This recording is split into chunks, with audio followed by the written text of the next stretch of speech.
기도하겠습니다. 사랑해 주님 감사합니다. 오늘도 주님께서 우리 발걸음 인도해 주셔서 하루를 주의 말씀과 더불어 시작합니다. 주님, 이 하루가 주님 안에서 형통한 삶이 되게 하여 주시옵고, 우리가 말씀대로 살아갈 때 말씀대로 승리하는 저희들의 발걸음이 되게 하여 주시옵소서.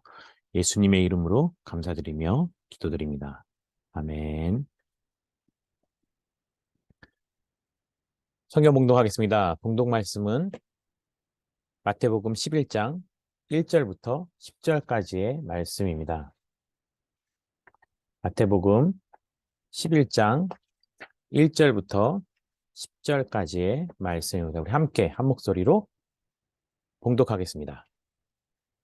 예수께서 12제자에게 명령하기를 마치시고 이에 그들의 여러 동네에서 가르치시며 전도하시려고 거기를 떠나 가시니라. 요한이 옥에서 그리스도께서 하신 일을 듣고 제자들을 보내어 예수께 여짜오되 오실 그이가 당신이니오니까 이오니이까 우리가 다른 일을 기다리오리까.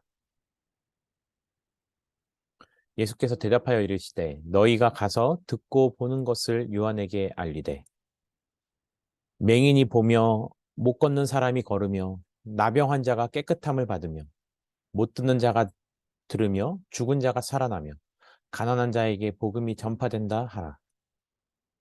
누구든지 나로 말미암아 실족하지 아니하는 자는 복이 있도다 하시니라. 그들이 떠나매 예수께서 무리에게 요한에 대하여 말씀하시되 너희가 무엇을 보려고 광야에 나갔더냐? 사람이 흔들리는 갈대냐? 그러면 너희가 무엇을 보려고 나갔더냐? 부드러운 옷 입은 사람이냐? 부드러운 옷을 입은 사람들은 왕궁에 있느니라. 그러면 너희가 어찌하여 나갔더냐? 선지자를 보기 위함이었더냐? 옳다. 내가 너희에게 이르노니 선지자보다 더 나은 자니라. 기록된 바 보라 내가 내 사자를 내 앞에 보내노니 그가 내 길을 내 앞에 준비하리라 하신 것이 이 사람에 대한 말씀이니라. 아멘. 오늘은 세례 요한이라는 제목으로 말씀을 선포하겠습니다. 예수님께서 11장 1절을 보면요. 12제자에게 말씀을 하시고 나서 그리고 계속해서 여러 동네를 다니시며 복음을 전하게 됩니다. 이때쯤 세례 요한이요. 옥에 갇혀 있다가 예수 그리스도께서 활동하시는 소문을 듣고 여전히 옥에 갇혀 있는 세례 요한의 제자로서 그에게 여러 가지 소식을 전하고 있던 자신을 따르는 제자들에게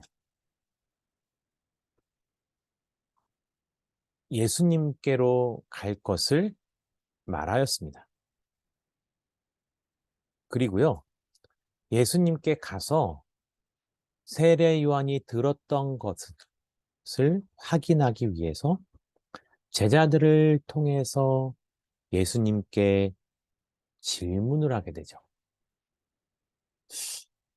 이 대목에서요, 세례 요한이 예수님이 어떤 분이신지를 몰라서 제자들을 보내요 물어보는 것일까? 라고 생각을 한다면 분명히 그렇진 않죠. 왜냐하면 세례 요한은 예수님을 전혀 만나본 적이 없었음에도 불구하고 세례를 받으러 오시는 예수님을 보자마자 그가 하나님이 보내신 이 세상 모든 사람들의 죄를 지고 가는 하나님의 어린 양이라는 것을 알고 있었기 때문입니다.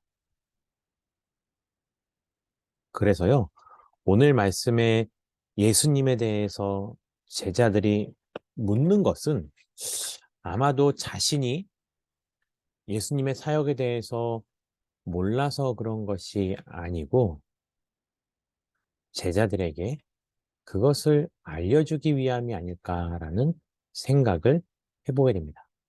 아무튼 제자들을 왜 보냈는지에 대해서는 나와 있지 않지만 오늘 성경에서 분명히 나와 있는 것은 그러한 세례 요한의 제자들을 통한 질문에 대해서 예수님께서는 명확하게 대답을 해주고 계신다라는 겁니다. 어떻게 대답하고 계시죠?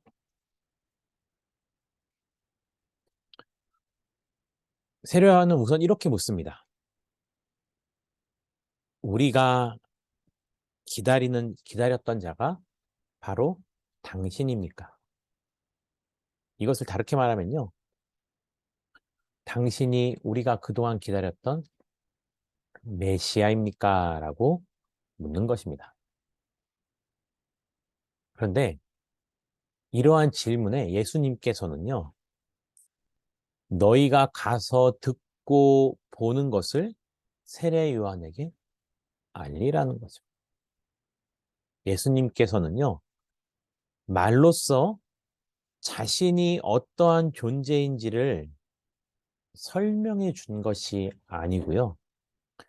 직접적으로 예수님께서 사역을 하시면서 어떠한 일을 우리들에게 보여주셨는지에 대해서 예수님께서는 그것을 있는 그대로 보고 세례 요한에게 전달하라는 것이죠. 그렇다면 예수님께서는 어떤 사역을 하셨을까요? 예수님께서 이렇게 말하시죠. 맹인이 보게 되고 못 걷는 사람이 걷게 되고 나병 환자가 깨끗해지고 못 듣는 자가 듣게 되며 죽은 자가 살아나며 가난한 자에게 복음이 전파된다 하라. 사실 이 내용은요.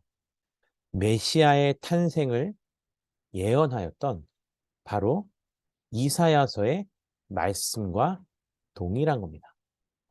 예수님께서는 본인이 와서 사역하셨던 그것이요.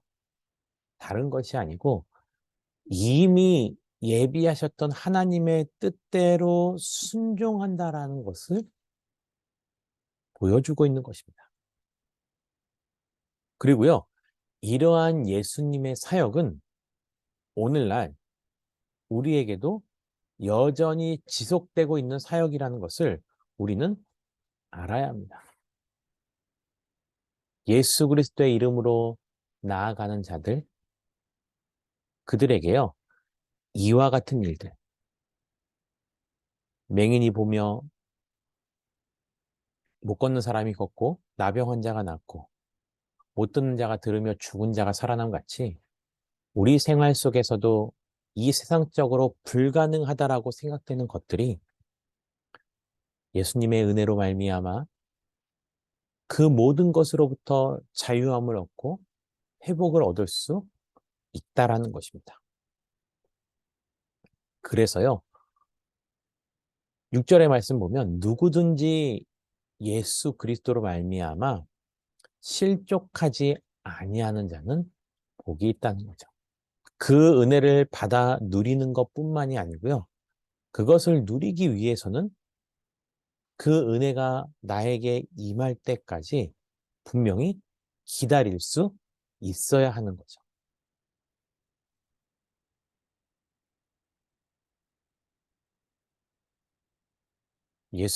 세례 요한의 제자들이 예수님의 그 얘기를 듣고 떠나면서요. 예수님께서는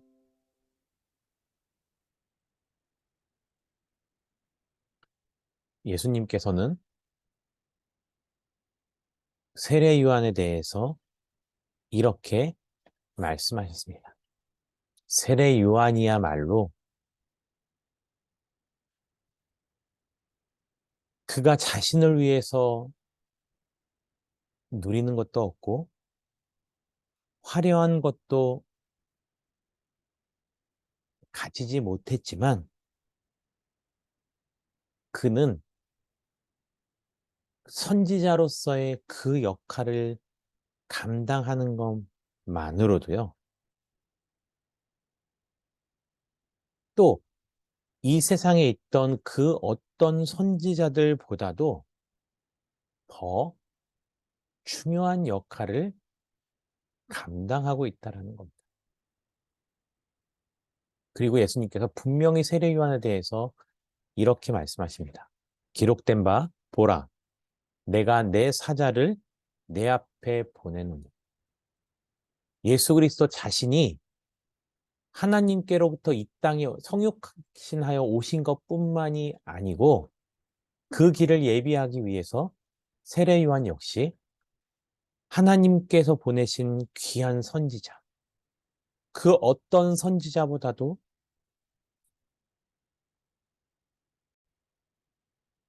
그 어떤 선지자들보다도 가장 귀한 자임을 예수님께서 말씀하고 계신 겁니다.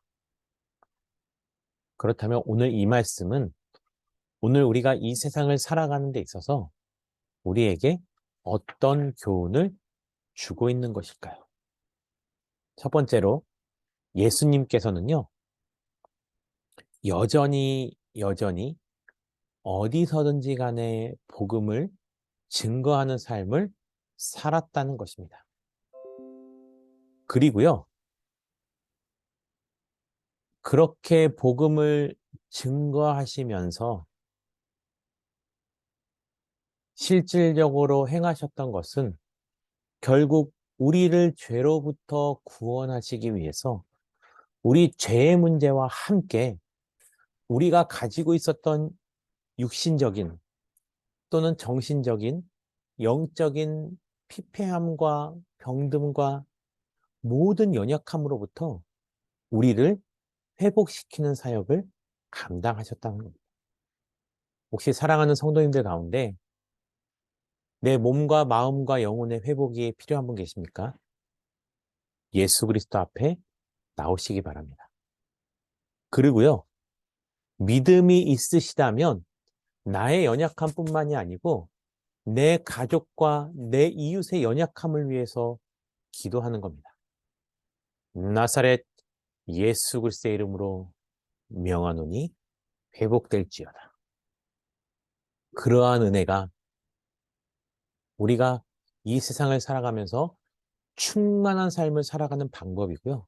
우리가 함께 기도할 때요. 그래서 어디서든 복음을 증거하는 삶을 살게 달라고. 또한 우리의 삶이 세례 요한처럼 그리스도의 주되심을 예비하는 삶이 되게 달라고. 공동체를 위해서 이렇게 기도하겠습니다. 생명이 되어 더욱 아름답게 내 삶의 처소를 만들어가는 그러한 삶이 되게 달라고 우리 오늘 들으신 말씀을 기억하시면서 자유롭게 기도하고 마치도록 하겠습니다. 기도하겠습니다.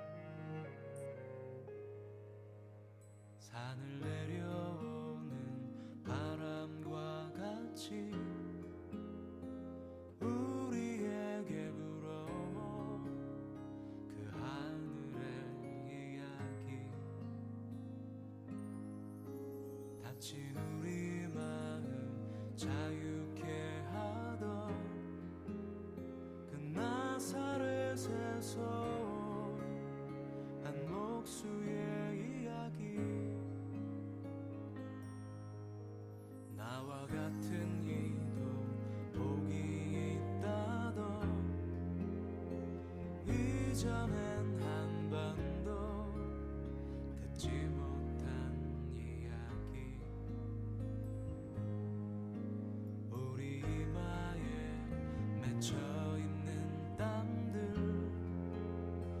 간절히 쓰다듬던 예수님의 이야기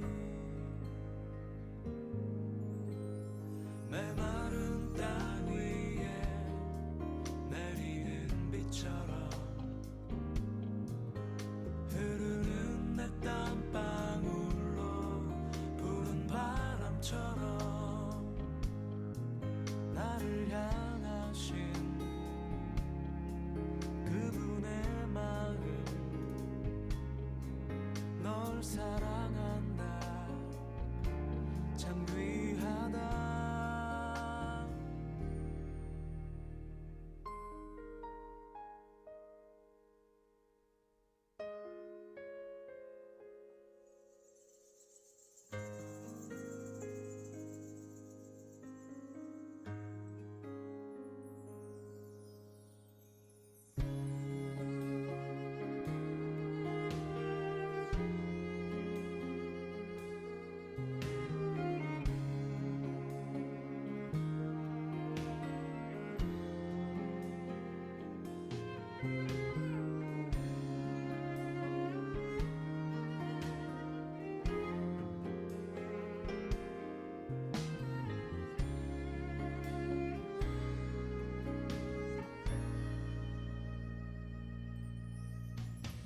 메마른 땅 위에 내리는 비처럼